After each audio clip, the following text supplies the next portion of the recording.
if we're going to talk about expectations, I think one thing that's definitely part of that is not only on us, but our future partners romantically.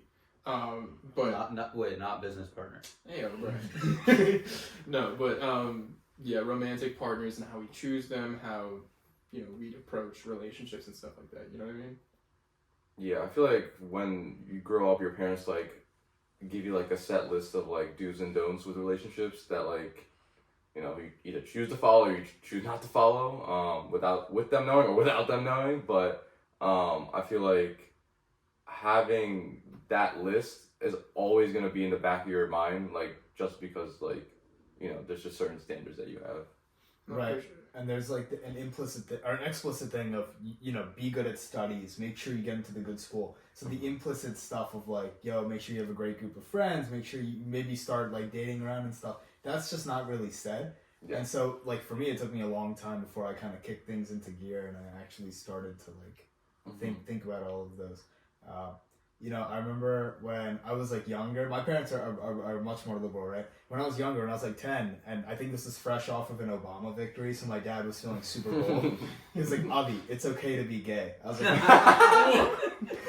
was like, that's good to know. And then I was in junior year of high school, maybe 16, right? Uh-huh. And I still had no girlfriend, no instructions really on that either. And my dad again was like, Avi, it is fine if you're gay. I was like, dude, I'll take that as an affront now.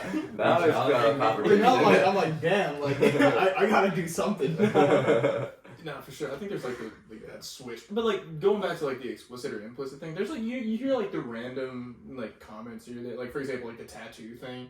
No disrespect. But sometimes I've heard there's a conventional view of tattoos and how they're not necessarily the most professional thing or something like that, and that might be potentially more traditional, but part of me knows that if I go to choose a significant other, tattoos might be something that not for me. I'm completely fine with tattoos, but just because I would just be thinking about my parents or something like that, I don't know if tattoos would be something that I'd choose as in a partner. Yeah, I mean it's just certain bullet points that your parents kind of just without knowing or with knowing, maybe, I don't know, put on you.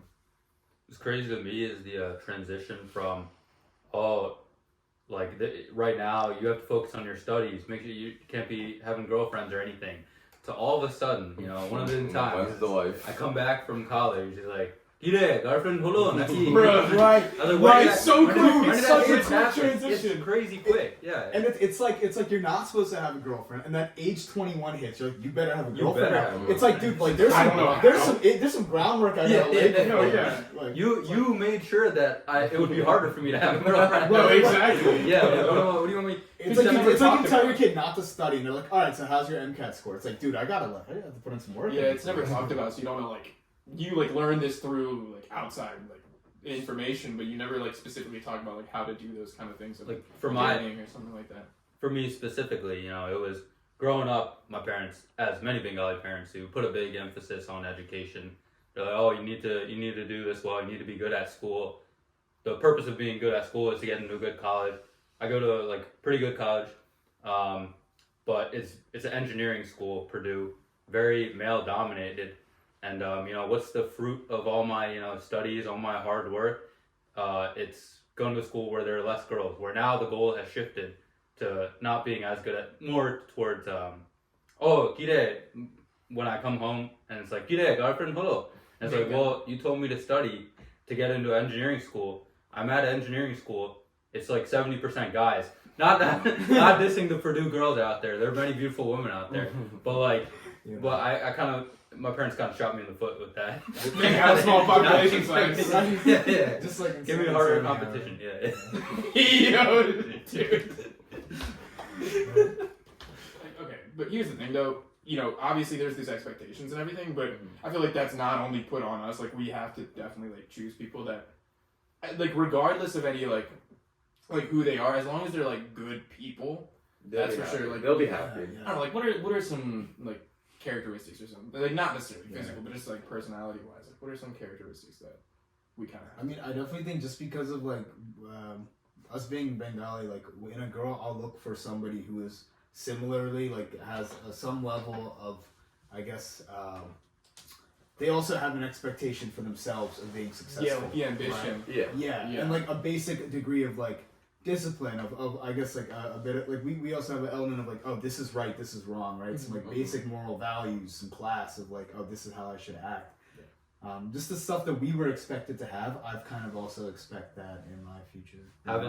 Having like a level of respect that we had growing up, like they would want, our parents would definitely want us to have partners that would be like respectful For sure. of our culture, Oh, yeah. and like being able to like understand like the boundaries, like not. And it's Great even point. it's a practical thing too. It's like, oh, I'm dating this girl, I'm talking to her. It's like I have to introduce this girl to my mom. Like, would she pass the test? Right? Oh, yeah. That's Yeah. the culture thing though is like actually super important because like my mom like has absolutely neither does my dad, but my parents don't care who like I bring home, right? Regardless of any background, but as long as they're not suppressing of my own like identity and like my family and stuff, as they're like encouraged or like they're excited to like listen to that stuff.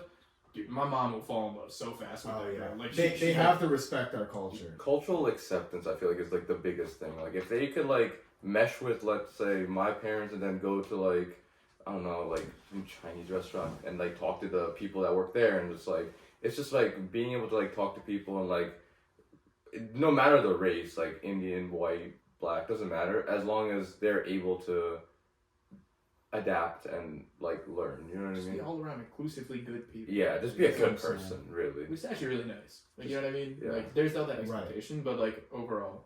And it's like all of that, but our kids better go to Penn. No, right. Alright, so we've talked a lot now about like our own expectations for school, expectations for girlfriends, relationships, all of that. What are our expectations now of kind of our kids? I will say, like, when it comes to, you know, the pressures and everything, right? Like, I wouldn't necessarily do too much different with like how like I raise my kids. I would just make sure to, you know, check in on them a lot and like make sure that they understand where they're going and also like they want to go where they're projected to end up. You know what I mean? Yeah, Or like something. more like emotion talk. I feel like we didn't really, you know, I didn't grow up that much like talking about like my emotions to my parents. So like sometimes it's like difficult for me to like explain to like other people. So like if like I can't like say to my parents, obviously it's gonna be like you're gonna be a little bit like more like emotionally regulated, closed off. Yeah, basically. So I think like for my future kids, I want to like close that like gap that I had when I grew up. So Yeah, I think also I'm gonna focus more kind of on like a well-roundedness with the stuff I tell is important to my kids, not just studies, but just even things like sports, things like music. Like, not everything has to end in getting into a good college, right? Like when I was a kid and I was playing soccer, I was told like, oh, like you're not that good at soccer, you're not gonna end up making your money doing soccer. We're gonna make money focusing on studies. But it's like that's not why kids play sports. Kids play sports to like build confidence, right? Like make friends, right? And it's like if you're deprived of that part, it's something at the time I didn't realize was impactful. But with my kids, I'll probably push them into that stuff. I would still do the same opportunities though. So it's like I did so many things when I was a kid, and like I'm so grateful for that. And like I want my kid to have those. Like even if he doesn't want to do it, just putting it, giving him or her the opportunity to like do that. I feel like we'll talk about if she or he likes it or not, but that opportunity I feel like is like so important to have as a Give kid. them the opportunity to choose whether or not. Yeah. Right. We'll talk about like do you like it, do you not like it, but still giving like pushing them to do it at least. Growing up for me in high school, the more that I think about it, if you asked me this question then, I would say, oh, I'm going to raise my kids completely different to how my parents raised me. But as I started getting older, you know, going through college, having a few more experiences, I'm realizing my parenting style wouldn't be actually that far off how my parents raised me, but I just try to improve on whatever my parents did for me. For sure. Like I take all the good things that they have instilled into me, but take it a level further. Like one of the things you're talking about, like our parents not pushing us as much for sports, nearly as much as they would in academics. Something that I think we notice a lot of our American friends, we know their parents would care more about sports or, you know, music, some other area, not all within academics. For my kids growing up, if they want to do something like that, especially if they want to be good at it, I want to put in them a growth mindset. Okay, you want to be good at it? You're not born being good at anything. Like if you put in the work, enough of it, you will get better at it. So that's one thing I really want to instill, which for my parents, it was a little bit of course, as Bengali parents, as in the Bengali culture, hard work is valued, but it's within a scope. Oh, work hard at what you're already good at, then you'll be really good. Right. Even if they're not already good at something, you can outwork others to become at a level. Yeah. For sure, like I remember like you know, Chi was talking about the well-rounded thing, like or like I don't know, not to like summarize everything, but like you know, we've grown into our names, right? We've made them our own. We've grown into our culture, our food, our expectations, our relationships, and everything, right? Like when it comes to that academic focus, right? I would totally not necessarily like be as intent on that, but I keep that focus, right? Like 90% of the parenting style, like I'm cool with, right? The only things that I do would probably be like adding, like now that we've gone through life, you know, I would add those extra things that I didn't have. At the end of the day, all of our parents worked incredibly hard to get us to this country and to establish themselves here. For sure. And so they tried their very best to make sure that none of us would lose out on opportunities, right? Mm-hmm. So I just think even for our kids, my mindset is I will work just as hard as my parents did to give them every opportunity. Mm-hmm. I just have at least a better understanding of what all the opportunities might be and how exactly I would give them access to the different things. I think one thing I'll definitely encourage, at like a moderate level, nothing stupid, but I would encourage my kids to take risks a little bit more than my parents wanted me to take risks. But for us, I think we can all agree, our parents wanted us to be security number one.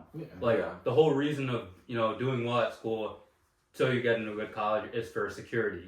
Good job, good income, good level of respect in terms of how successful you are. Whereas if you try to pursue something that's way more competitive, that's even harder, you're not guaranteed that success. And they did it their best to guarantee we'd have some level of success. Yeah. But if we already reached that level, I think I want to give my kids more of an opportunity. If they want to go for something really ambitious that might not work, I want to tell them, okay, if you're actually crazy enough to do whatever it is that you want to do, this crazy thing, then show that to me. Show me, and I'll support you. It's like the towering on to things. Like they got us to America, we are secure in America, and then now that we've learned that stuff, we'll build up. It probably makes sense from economic security perspective, right? They were just building up their own wealth. So it's like, oh, our kids, they might have to help us out when we retire, right? So let's make sure our kids get good jobs. But for us now, we're at that stage where we can be pretty confident that we're going to be well off economically. Mm-hmm. So now when I have my kid, I'll be like, all right, we'll do what our other American peers are doing. Be like, oh, just have fun. A little bit, yeah. Have fun, Billy. I don't know. What your name Billy? Oh, dude, that's one thing. No, my kid's gonna be named Indian name. Indian names that's an interesting conversation to have. I don't know if at least a middle name, at least an Indian middle name. I might give my kid. I think I would go Indian because they got the Chakrabarti, But, I think it adds a touch of uniqueness that they'll lose because they're gonna be a second generation American. Are you gonna teach your kids Bengali? Yeah, of course. For sure. 100%. They kind of have to. At least enough to get by. Hold up the talk. Talking, of course. Yeah. Well, I can't even read and write really anymore. I don't know. It's just when the auntie comes up to them and is like, "Oh, come on, Nacho, insert name," that they don't fumble that bag. Of course. I love my Tama, right? But one key memory that I have is listening to Tama or read me Bengali stories or learning Bangla with her, right? This is whether or not my mom wants to, but I kind of want my kids to have that same exact experience. You know what I mean? To grow up that bilingual element, that multi, understand where they I can almost envision just once, I guess, if me and my wife are too busy with stuff, all right, I'll just drop them off at my parents' house and be like, all right, teach some Bengali too while you're at it. No, exactly. I'll just pick them up again. Because it's who they are. You know what I mean? That's who we are. And that's who we are. But I don't know. Don't want to lose that part. Of course, I'm low-key, I'm terrified that my kids won't understand their Bengali. I want my kids to know. Right. where they came from. And as much as maybe in middle school or even like early high school, you might have felt like ostracized a bit or like different than other people because of maybe our culture. At the end of the day, it's also a huge strength, and I don't want my kids to lose that. Because when I studied abroad, I was significantly at an advantage compared to other American kids because I was already used to this idea of other cultures, of assimilating and kind of realizing, oh, this is how their culture does it. Let me get up to speed. Let me learn their language. It's like, you understand what parts of the cultures are important, like from the get-go, so you know to pay attention to those different things. And the sheer value you get from connecting with another culture as well. For sure. All right, guys, that was us being Bengali. Thanks for listening in. Hope you guys enjoyed our perspective and thoughts. This is our story, and it's continuously evolving. So we'll see how much changes in the next one.